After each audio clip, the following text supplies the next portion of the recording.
우리는 본격적으로 이 요셉의 이야기가 진행되는 타이밍에 갑작스럽게 38장에 유다와 다말 이야기를 보고 있습니다. 지난 시간에도 나눴지만 뭔가 좀 어색한 스토리 같아요. 요셉이 보디발 장군의 집에 팔려갔다라고 한다면 그 이야기로 스토리를 진행하는 게 자연스러울 것 같은데, 혹은 아들을 잃어버린 야곱의 집안 이야기로 연결을 하면은 더 자연스러울 것 같은데 말이죠.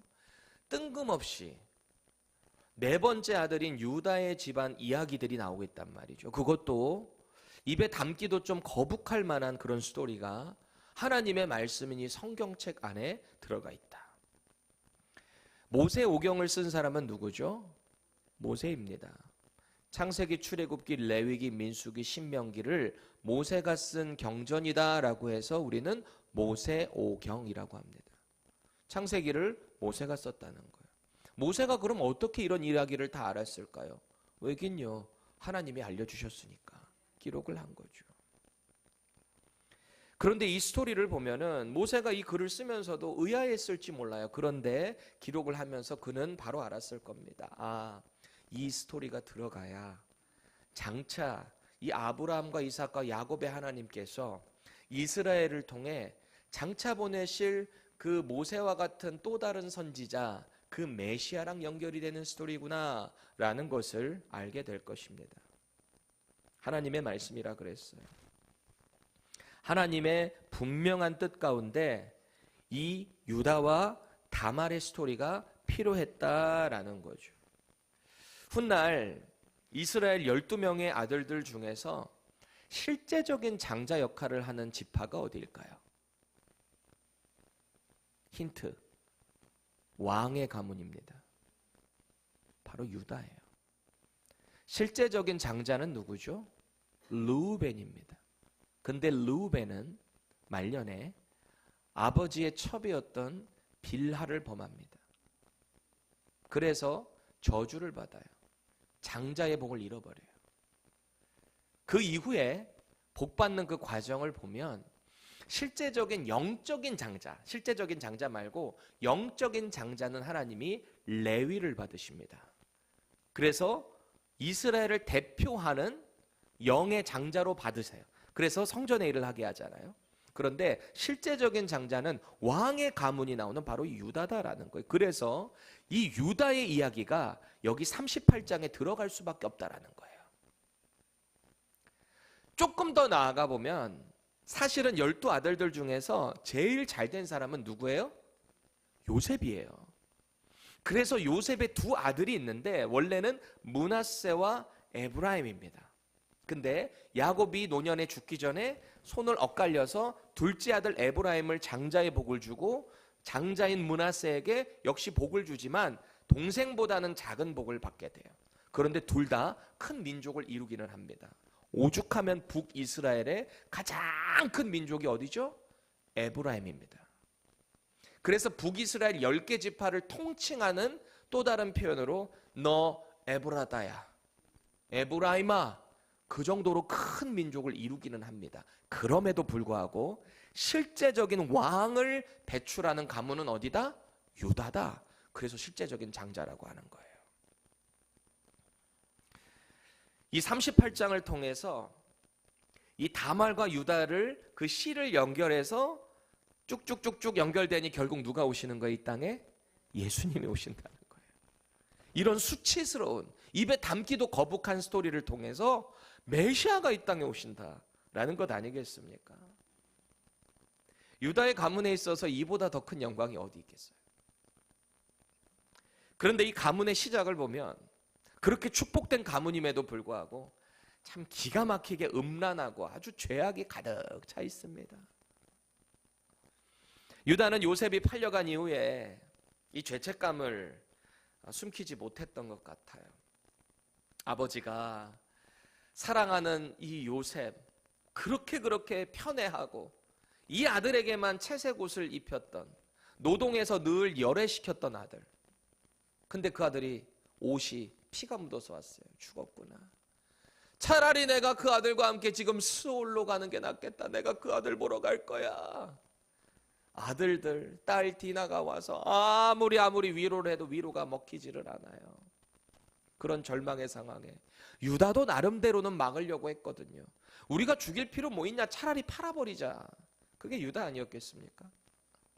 근데 끝내 그 동생의 죽음을 팔려가는 걸 막지를 못했다라는 거죠. 그 죄책감이 컸던 것 같아요. 그래서 아버지가 있었던 헤브론 지역을 떠납니다.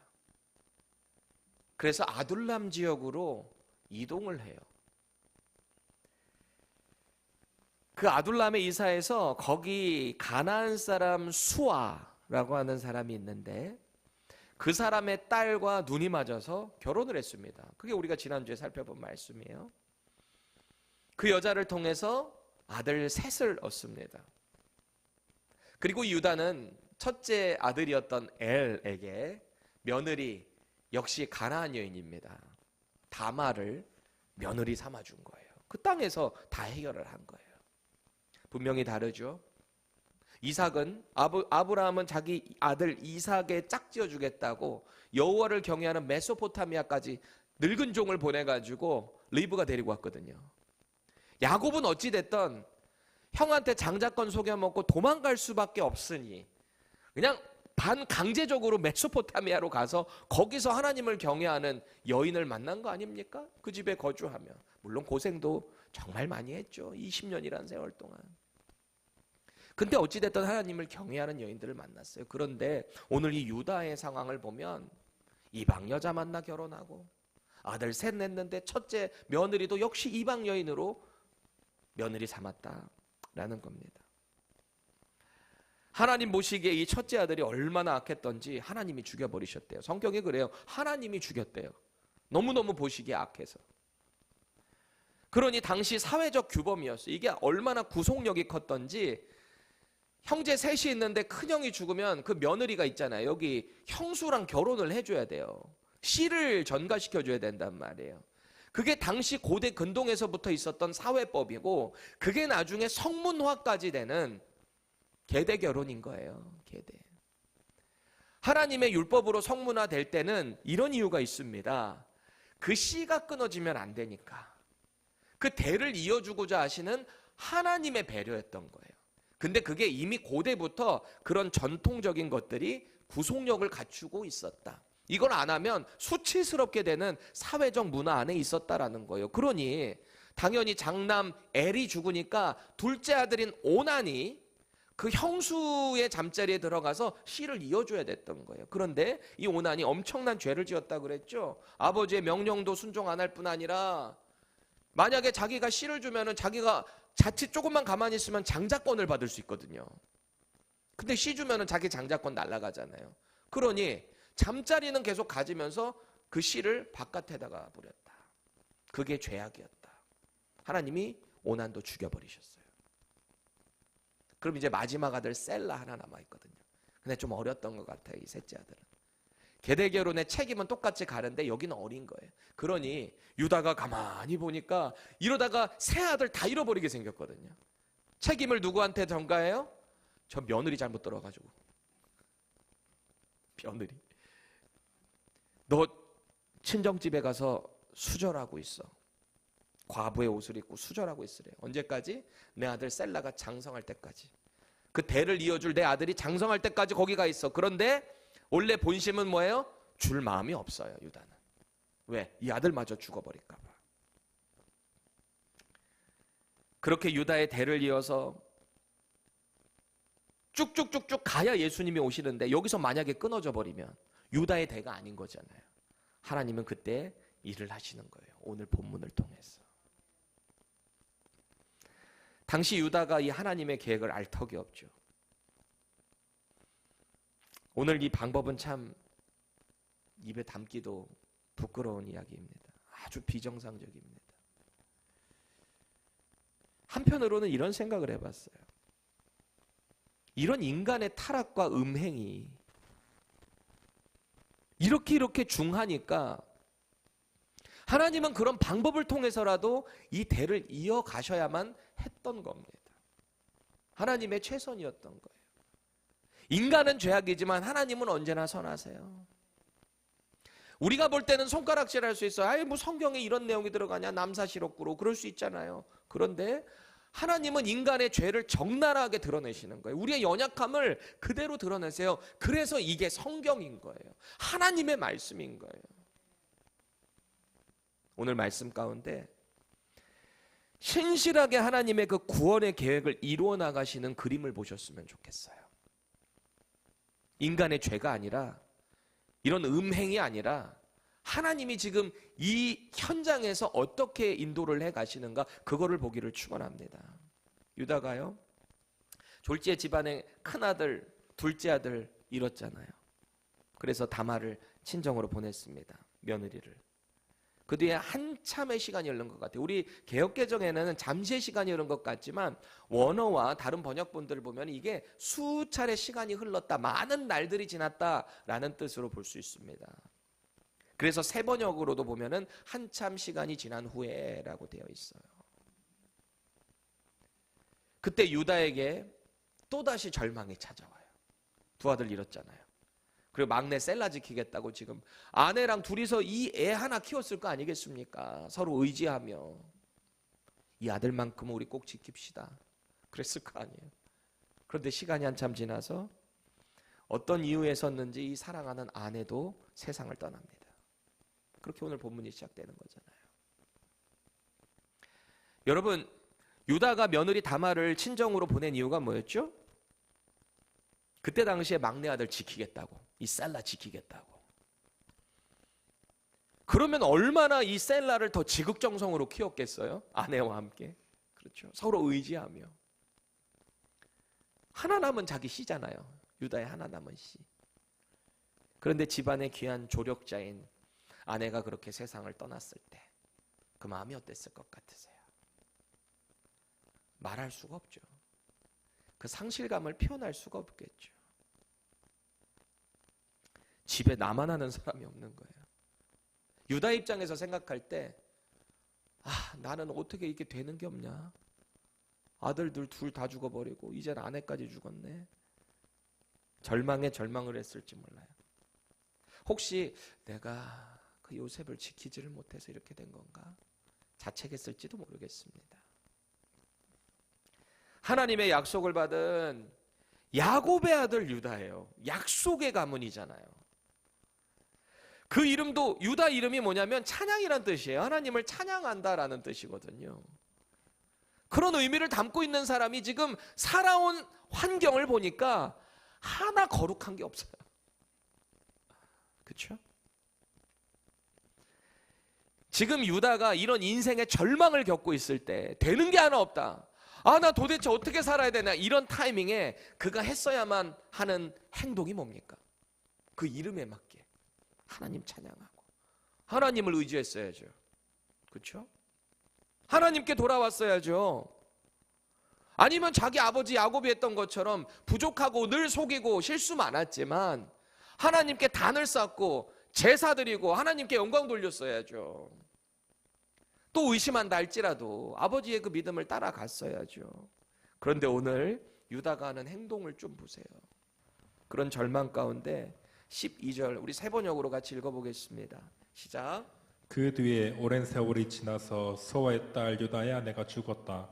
곡을 하는 기간이 끝났을 때에 유다는 친구 아들 사람 히라와 함께 자기 양들의 털을 깎으러 딥나로 올라갔다. 갑자기 방언을 하고 그러세요. 유다는 친구 아둘람 지역에 있는 사람 히라가 친구였거든요. 지난 시간에도 봤잖아요. 이 아둘람의 히라랑 늘 가까이 했다. 가까이 하는 가운데 이 아둘람 사람 가나안 출신 이 수아 얘 딸과 결혼했잖아요. 그렇죠? 여기도 마찬가지예요. 아내를 보내고 역시 그 히라와 함께 자기 양들의 털을 깎으러 딥나라는 지역으로 올라갔다라는 거예요. 여러분, 양의 털을 깎으러 갔다라는 얘기가 뭐냐? 털, 이 그루밍하러 갔다라는 얘기잖아요. 이 그루밍을 하는 그 타이밍은 축제예요, 축제. 유목민들의 축제예요. 왜? 그게 다 돈이거든요. 돈 모으는 날이에요. 양 쫙 깎아가지고 새로 하고, 그거 깎으려면 한두 마리겠습니까? 유목민들이. 그게 마침 안에 장례를 치른 후에 이 유목민들의 축제가 온 거예요. 대대적인 인력이 필요합니다. 이 일을 하기 위해서. 그 털을 다 깎기 위해서는. 또 그 사람들 먹여야 될 거 아니에요. 기분 좋게 해야지 일도 더 잘 될 거 아니에요. 그러니까 그곳에는 풍성한 음식이 제공돼요. 떡과 고기와 술과 물과 이런 것들이 쫙 진열되어 있을 때가 바로 이 양털을 깎는 시기입니다. 장례를 마친 상황에서 그 공허한 마음을 어떻게 달랠까, 이렇게 달랠까 그러던 타이밍에 마침 이게 딱 맞아떨어질 게 뭐예요? 또다시 아둘람 친구 히람과 연합하고 있다. 여러분, 슬픔 달래겠다고 세상과 어울리잖아요. 뭔가 막 헛헛하고 공허해가지고 나는 오늘 망가지고 싶어. 그러지 마세요. 세상으로 나가잖아요. 반드시 돌이킬 수 없는 실수를 할 수 있어요. 정말이에요. 세상의 쾌락이라는 것은 우리에게 순간적인 만족을 주는 것 같아요. 뭐가 꽉 채워지는 것 같아요. 그런데요, 그 세상의 쾌락은 절대 채워도 끝이 없습니다. 늘 부족해요. 그리고 그 쾌락을 맛보고 난 이후에 몰려오는 죄책감과 공허함은 말할 수 없습니다. 그거 제가 잘 알아요. 저도 세상에 있어봤기 때문에 잘 알아요. 저는 또 옛날에 음악했던 사람이잖아요. 화려한 무대 위에서 공연을 딱 마치고 내려가잖아요. 말할 수 없는 공허함이 밀려옵니다. 그 공허함을 채우겠다고 온갖 세상의 쾌락으로 채우는 거예요. 술로. 저는 마약은 안 해봤지만 요새는 한국도 마약 장난 아니던데요. 이제 한국도 마약의 안전지대가 아니던걸요. 세상의 방법은 그런 거예요. 마약은 한 번이라도 하지 마세요. 호기심으로라도 하지 마세요. 이건 일반 술, 담배랑 달라요. 마약은 한 번 가면 그냥 끝나는 거예요. 호기심도 갖지 마세요. 잠깐의 쾌락 이후에 오는 그 엄청난 책임의 무게, 더 큰 혼란과 고통을 가져온다라는 겁니다. 혹시 여러분의 인생에 고통과 절망을 경험하고 계세요? 우리 마음에 공허함이 찾아올 때 그거 해결하겠다고 세상의 방법 절대 찾지 마세요. 그럴 땐 어떻게 해야 돼요? 절대자를 찾아오셔야 돼요. 세상의 방법이 아니에요. 유튜브가 아니에요. 나를 위로해주는 음악 아니에요. 여러분을 만드신 하나님을 찾아오셔야 돼요. 여러분의 인생의 설계자를 찾아오셔야 돼요. 그래서 그분께 물어보셔야 돼요. 저 어떻게 해야 돼요? 저 어떻게 해야 돼요? 너무너무 힘들어요. 도저히 소망이 없어요. 어떻게 해야 돼요? 저를 불쌍히 여겨주세요. 그 기도가 우리에게 필요한 겁니다. 마음이 상하고 찢어진 유다가요, 이 양털 깎는 축제 기간에 아주 고기와 술로 위로를 엄청나게 받은 것 같아요. 그랬겠죠. 자기 돈도 벌게 되는 상황이고, 그렇죠? 그런 축제의 분위기가 아니, 뭐 그제 야 너 마셔라 나 마셔라 막 이렇게 했을 거 아닙니까? 사무엘상 25장에 보면 이스라엘의 마지막 사사이자 선지자였던 사무엘이 죽어요. 그렇죠? 그리고 얼마 안 돼서 온 이스라엘이 슬피 울면서 장사를 하거든요. 여기도 장사를 딱 치러요. 마침 그 시기에 마온이라는 지역에 아주 거부 나발이라고 하는 사람이 있어요. 이 사람이 갈멜에서 그의 양털을 깎는 장면이 나옵니다. 그리고 근처에는 누가 있어요? 다윗이 사울을 피해서 자기와 함께 있는 군사 400~500명이랑 지금 같이 있는 거예요. 근데 그렇게 있으니 여기 지역에 있는 양들도 좀 지켜주고, 자기네들 할 거 없잖아요. 나름대로 그래도 군사인데. 그렇게 지켰으니 자기도 타당하게 뭔가 값을 요구한 거예요. 소년 10명을 보냅니다. 그 나발에게. 우리가 당신네 양들도 지켜주고 그랬으니, 한 번도 우리가 불이하게 취한 적이 없으니 우리가 좀 먹을 것을 얻게 갖고 있는 것 좀 줘라 얘기합니다. 그럼 당연히 양털 깎는 축제니까 먹을 거 많고 줄 수 있는 거잖아요. 근데 그때 이 나발이 뭐라 그래요? 야, 요새 주인에게서 도망 나오는 아주 도망자들이 많다고 하던데 다윗이 누구냐? 이새의 아들이 누구냐? 이렇게 막 무시해요. 왜? 이 사람 다 알고 있거든요. 괜히 줄 잘못 썼다가 자기 사울에게 죽을 수도 있거든요. 이미 다윗에게 그 먹을 것 진설병 주고 골리앗 죽였던 칼 줬다가 그거 들통나가지고 싹 제사장들 죽었던 이야기 들었거든요. 아마 들었을 겁니다. 그러니까 줄 탄 거죠. 줄 이렇게. 그게 누구야? 그러고 나서 그가 하는 행동 뭔지 아세요? 집으로 돌아와가지고 막 흥청망청 먹고요. 먹을 음식이 얼마나 많은지, 술을 얼마나 많이 먹었는지 다음 날까지 인사불성이에요. 그 와이프 이름이 뭐예요? 지혜로운 여자? 에비게일이잖아요. 에비게일이. 당장에는 말 안 해요. 지금 다윗이 칼을 차고 군사들과 함께 오고 있어요. 근데 당장은 말 안 해요. 근데 다음 날에 일어나서 이야기합니다. 당신 어제 칼 차고 와서 죽을 뻔했어요. 근데 내가 이렇게 해서 막았어요. 그 얘기 딱 듣는 순간 나발이 온몸이 굳어버려요. 그리고 이내 하나님이 치셔서 죽었다라고 합니다. 양털을 깎는 시기가 그런 거예요.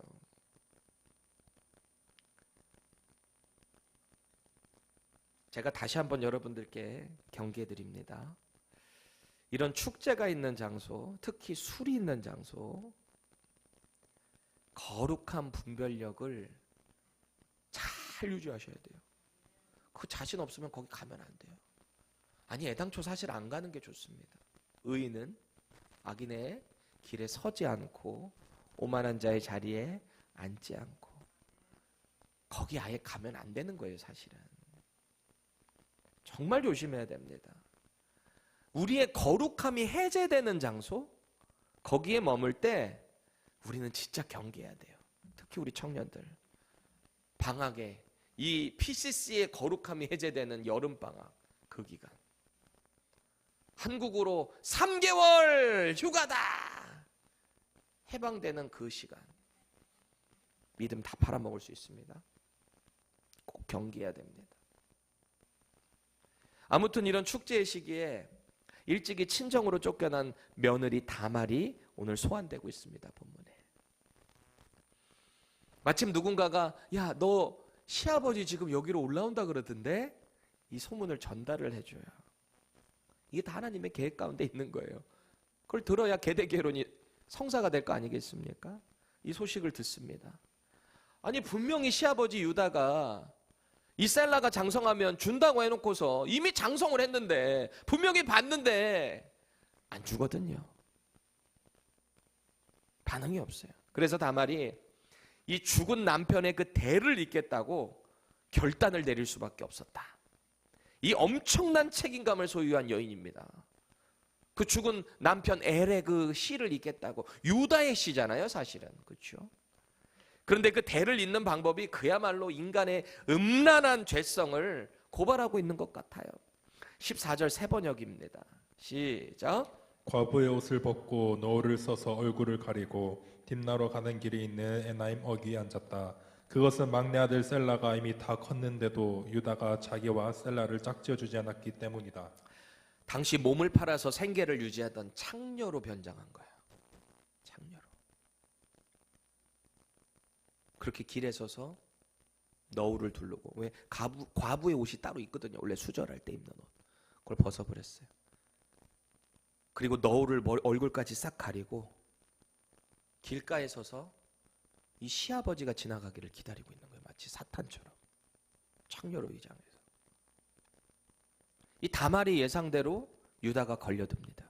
마침 딱 지나가요. 딱 보니까 너울로 가리고 있거든요. 그리고 길 어귀에 서 있다라는 말이 대개 그 고대 시대 때 가나안 지역에는, 여러분 라합 같은 경우도 아시죠? 이 우리나라 말로는 이 개역개정에서는 기생 라합이라고 되어 있지만 이 히브리어 원어로 가면 몸을 파는 창녀입니다. 원어적 의미가. 이런 사람들이 있었단 말이에요. 그 이런 사람들은 딱 봐도 그냥 저 사람은 그런 사람이구나라고 티가 나요. 표시가 나요. 그렇게 표시가 나게 서 있었던 거예요. 그리고 그런 사람들은 대개 자기 방이 있어요. 집이 있어요. 그러니 기생 라합 같은 경우도 정탐꾼들을 자기 집에다 숨겨주잖아요. 그렇죠?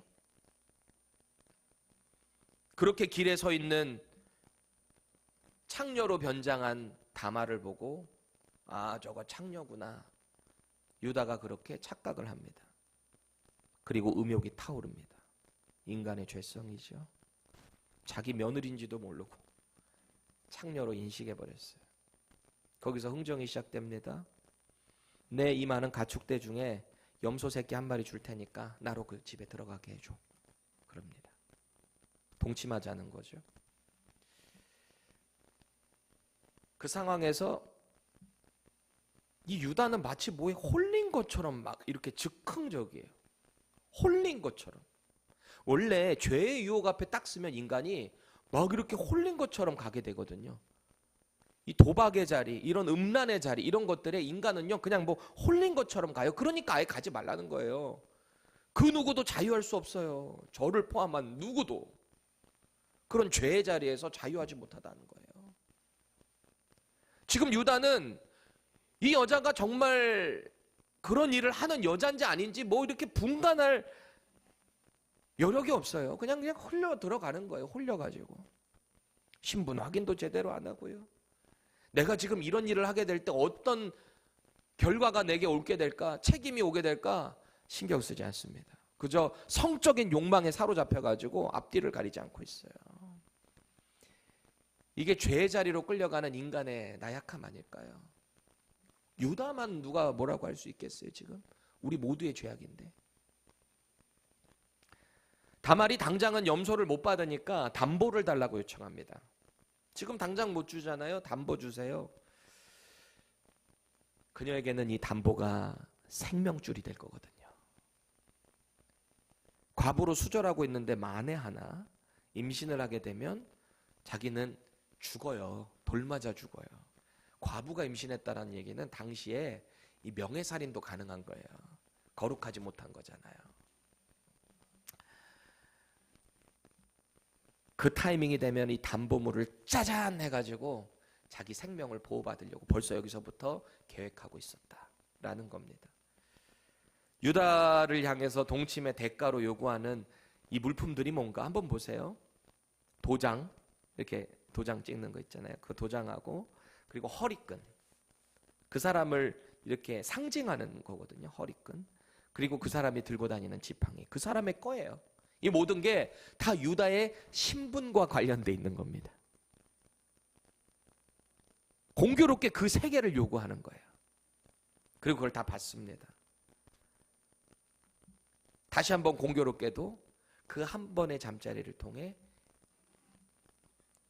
엘의 씨를 잇는 데 성공해요.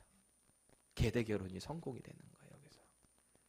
이후에 다시 집으로 돌아와서 과부의 옷으로 갈아입었다. 그렇게 유다는 다시 자기 양털 깎는 대로 왔거든요. 약속한 게 있으니까 이 사람이 그래도 이 신의가 있는 사람인 거죠. 약속한 게 있으니까 새끼 염소를 거기다가 보낼 건데 자기가 또 가기는 그렇고 아둘람 친구를 보내는 거예요. 주석학자들은 아마 이게 히라였지 않았겠는가 생각을 합니다. 친구를 거기에 딱 보냈는데 이 사람도 참 의리가 있기는 해요. 어떻게 보면 세상 사람이 의리 있는 사람들 많거든요. 오히려 교회 사람들이 의리 없는 사람 많아요. 앞에서는 형제님, 자매님 이러다가 조금 있으면 휙! 세상 사람들이 오히려 더 의리 많은 사람 있습니다. 성도들이요, 우리 의리 있으십시다. 의리. 주 안에서.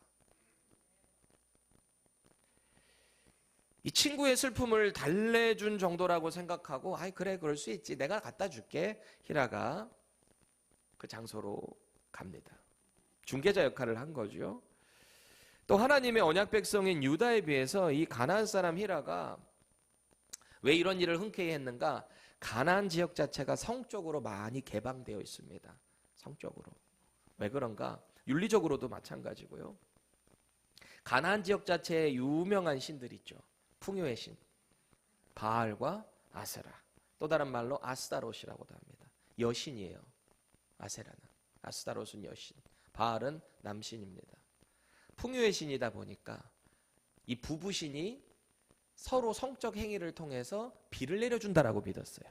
그게 가나안의 전통신이에요. 그러니 그 부부신이 비를 내려줘야 되니까 인간들이 밑에서 성적 행위를 할 때 그걸 보고 신들이 흥분해서 비를 내려준다고 믿었습니다. 그게 인간들이에요. 인간의 죄예요. 자기네들 하고 싶은 걸 거기다 다 집어넣어요. 돈, 물질, 명예, 성적 행위까지. 그게 우상이에요. 아니에요? 지금도 똑같잖아요. 우리가 좋아하는 그게 우상이 어떻게 성립되는가 비슷하게 가잖아요. 다. 역사적으로 다 그랬다라는 겁니다. 그런 환경에서 자란 이 아둘람 사람 히라가 그 염소 새끼를 가서 그 지역에 갔는데 아무리 봐도 창녀가 없거든요.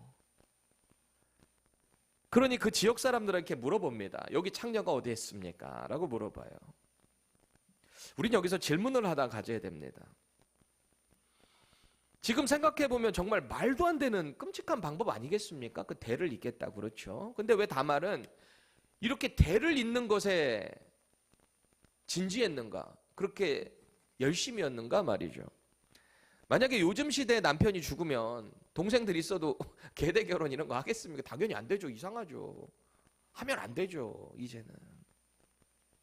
근데 이 사람은 시간이 지나서 그 셀라의 때를 기다리면서 왜 지금 이렇게 창녀로 분장하면서까지 일을 행했는가? 여러분 그런 생각 안 해보셨어요? 너무하다. 다말 너무 자존감이 낮은 거 아니야? 왜 그렇게 끝까지 그냥 끈적 질척질척거려 이렇게 생각하시나요? 이런 생각한다는 자체가 고대 문화를 이해하지 못해서 그런 거예요. 우리는 그게 사실 이해가 안 되잖아요.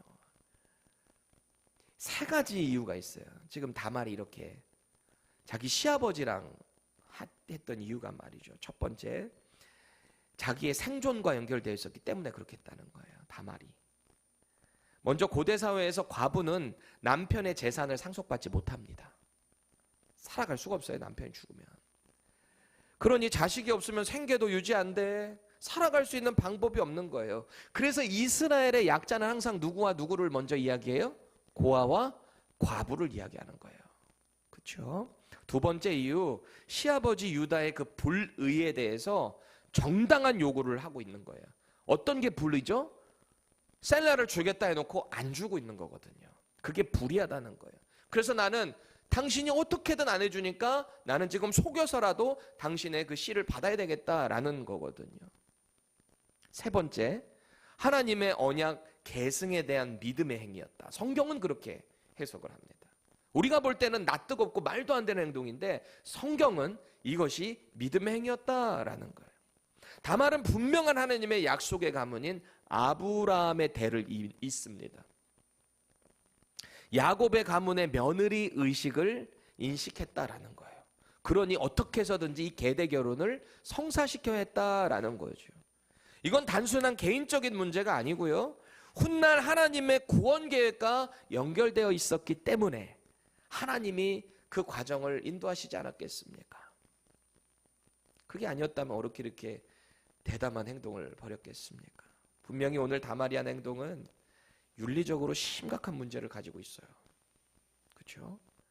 변장을 해서 시아버지와 동침을 했다. 음란한 여인 아니겠습니까? 그런데 성경은 그녀의 행동이 의롭다 라고 평가하는 거죠.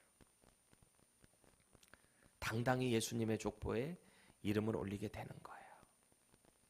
유다가 뭐 대단해서 이 거룩한 이스라엘 왕의 계보를 잇는 가문에 됐겠어요. 조상이 됐겠어요. 하나님이 부족하고 아무리 연약한 이 유다를 통해서도 당신의 일을 이루시겠다라고 하면 이루시는 거예요. 유다가 중요한 게 아니에요. 하나님의 약속이 중요한 거예요. 오늘 우리는 이 15절과 21절에 나오는 이 창녀라고 하는 단어에 좀 주목을 해야 돼요. 참 입에 올리기도 부끄러운 단어이기는 한데 앞선 15절에서는 유다가 너울을 두르고 있는 자기 며느리를 보고 못 알아봤죠? 그리고 뭐라고 생각했어요? 창녀구나 이렇게 생각했단 말이에요. 여기 나오는 창녀하고 21절에 나오는 창녀라는 히브리어 단어가 달라요. 두 개가 달라요. 앞선 15절에서 유다가 본 다말을 보고 딱 말했던 그 창녀다라고 하는 단어는요, 자나라고 하는 단어예요. 자나 안 자나, 그 자나가 아니에요. 자나. 말 그대로 가늠하다, 매춘부가 되다. 우리가 알고 있는 그 의미입니다. 저 자나라는 단어가. 그런데 21절에서 아까 이 아둘람 사람 히라를 심부름 보냈잖아요. 근데 이 사람이 아까 그 지역 아둘람 사람이 그곳에 가서 현지인에게 물어봤죠. 여기 창녀가 어디 있습니까? 물어봤죠.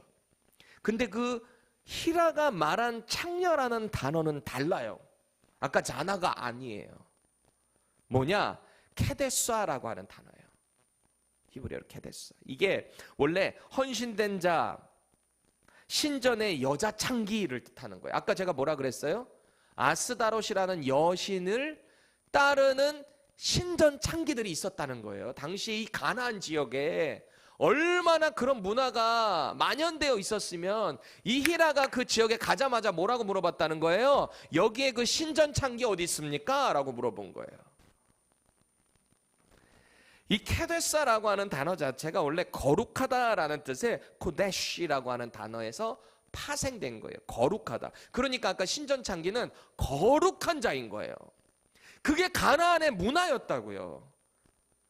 그런 음란한 짓을 해도 아무렇지도 않게 받아들이는 문화가 바로 가나안 문화였다라는 겁니다.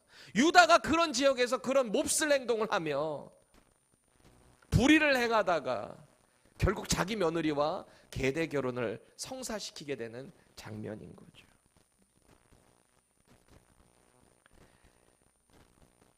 유다 역시 그 창기를 찾지 못했다라는 이 친구의 말을 듣고 뭐라 그래요? 그냥 둬. 그냥 가져버리라고 하지. 나는 분명히 너를 통해서 그 전달했다. 근데 거기가 없었던 거니까 나에게는 죄가 없어 이거예요. 이 사람도 유다도요. 자기가 지금 한 행동이 얼마나 부끄러운 행동인가를 알아요. 23절 세 번역입니다. 유다가 말하였다. 가질 테면 가지라지. 잘못하다가는 창피만 당하겠네. 어찌하였든지 나는 새끼 염소 한 마리를 보냈는데 다만 자네가 그 여인을 찾지 못한 것뿐일세. 자기들끼리 나는 잘못 없어. 나 무조건 다 줬어. 나에게는 책임 없어. 그겁니다. 유다는 이번에도 자기 친구를 뒤집어 씌우는 거예요. 마치 첫째, 둘째 아들 죽었을 때 다말에게 뒤집어 씌우는 것처럼. 그렇죠? 죄의 마음이 사로잡힌 자. 부끄러운 걸 알면서도 그걸 숨기려고 하는 인간의 처절한 죄성입니다. 그게 유다예요. 그 믿음의 축복의 통로 유다입니다. 유다는 이렇게 생각했을지 몰라요. 야 히라야, 이 일은 너랑 나 빼고 아무도 모른다. 그냥 이거로 그냥 덮자. 차라리 수치스러워. 잘 됐어. 그렇죠? 그런데 성경은 분명하게 보여주고 있는 거예요. 하나님은 아신다. 하나님은 아신다. 여러분, 오늘 본문의 내용은 참 묵상하기도 부끄러운 이야기일 수 있어요. 하지만 성경은 우리의 죄성, 연약함, 비열함 이런 것들을 다 적나라하게 드러내세요. 이게 성경이에요. 그래서 성경은 위인전이 아니에요. 다윗의 위인전, 예수님의 위인전, 엘리야의 위인전 아니에요. 모세의 위인전이 아니에요. 이 사람들 잘못된 거, 나약한 거, 실수한 거 다 고스란히 나오는 게 바로 성경책이다라는 거예요. 그렇죠? 예수님의 실수만 없어요. 인간의 실수는 다 있어요. 그 위대한 다윗도 얼마나 많은 실수들을 했습니까? 그 연약한 인간의 실수 가운데서도 하나님이 당신의 구원을 어떻게 이루어 나가시는가, 이것을 확실하게 보여주는 게 바로 성경 말씀이다라는 거예요. 그래서 우리를 향한 도전의 메시지예요. 봤니? 너도 이래. 봤니? 너 잘하고 있는 것 같지? 너도 이래. 하나님은 언제나 우리를 향해서 이렇게 도전하시는 것 같아요. 오늘 이 언약 백성인 유다는요, 분명히 거룩함에 있어서 실패했습니다. 실패한 인생이에요. 며느리와의 약속을 어겼어요.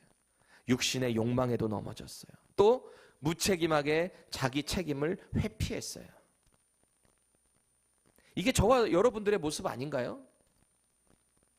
좋을 때는 다 좋죠.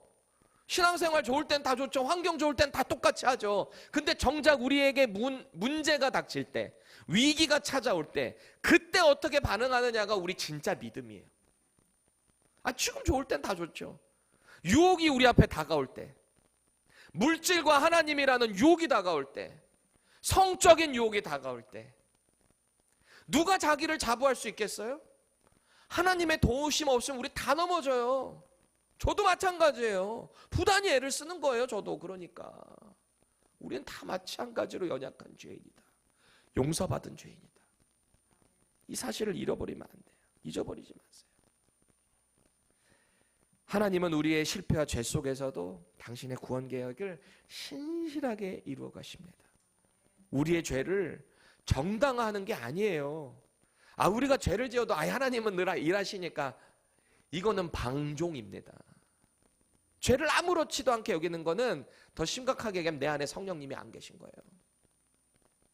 점검하셔야 돼요, 내 자신을. 그 하나님의 거룩을 이루기 위해서 처절한 회개가 필요하고요. 그 거룩을 이뤄내기 위해서 부단히 하나님의 도우심을 구해야 합니다. 회개하고 거룩을 위해서 몸부림치지만 사실 또 넘어지는 게 우리잖아요. 제가 예언 하나 기가 막히게 해드릴게요.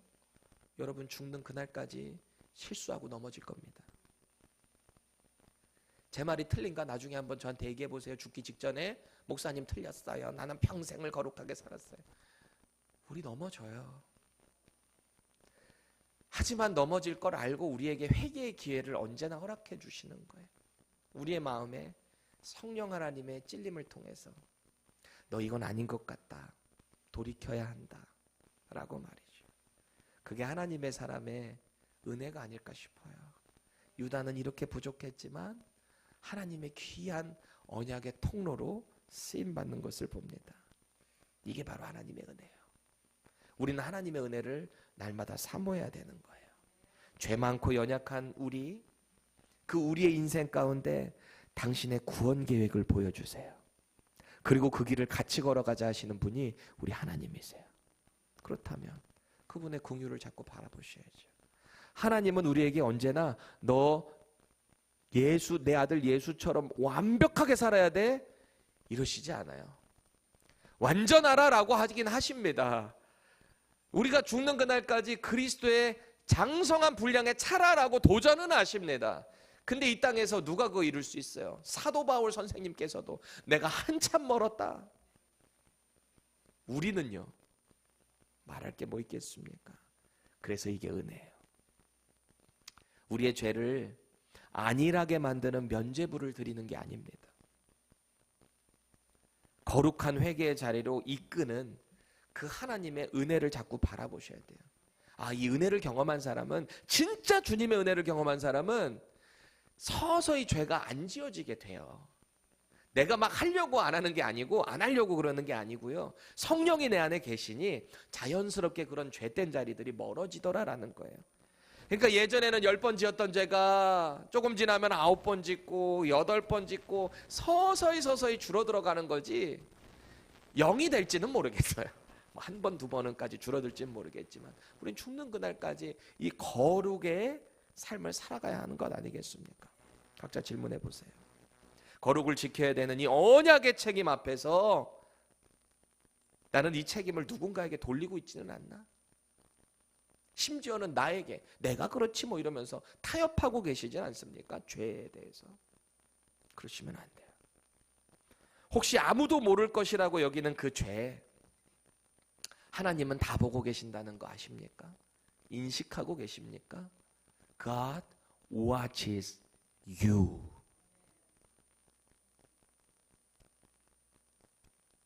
우리가 이것만 정말 제대로 안다면 하나님 앞에 정직하게 살아갈 수밖에 없죠. 날마다 거룩의 자리로 갈 수밖에 없죠. 여러분이 거룩의 자리로 서야 될 기도 제목은 뭐예요? 우리 이따가 간절히 기도할 텐데 하나님 앞에 정직하게 아뢰보세요. 하나님, 제가 겉으로는 거룩한 척, 은혜 받은 척 했지만 저 사실 제 안에 뭐가 없어요. 제 안에 은혜를 채워주세요. 도와주세요. 하나님이 제게 허락해 주신 그 구원의 기쁨이 내 안에 회복되게 해주세요. 기도하셔야 돼요. 그 회개에는 반드시 우리의 모든 죄를 하나님 앞에 다 쏟아놔야 합니다. 그래야 새로운 은혜가 채워질 수 있다라는 거예요. 성령님이 해주셔야 돼요. 오늘 이 저녁에 성령님의 도우심으로 다시 한번 그 하나님의 거룩을 회복하고요, 그것을 통해서 무너진 이 거룩이 주권적인 하나님의 은혜 가운데 다시 회복되는, 다시 세워지는 저와 여러분들의 인생 되기를 주님의 이름으로 축원합니다.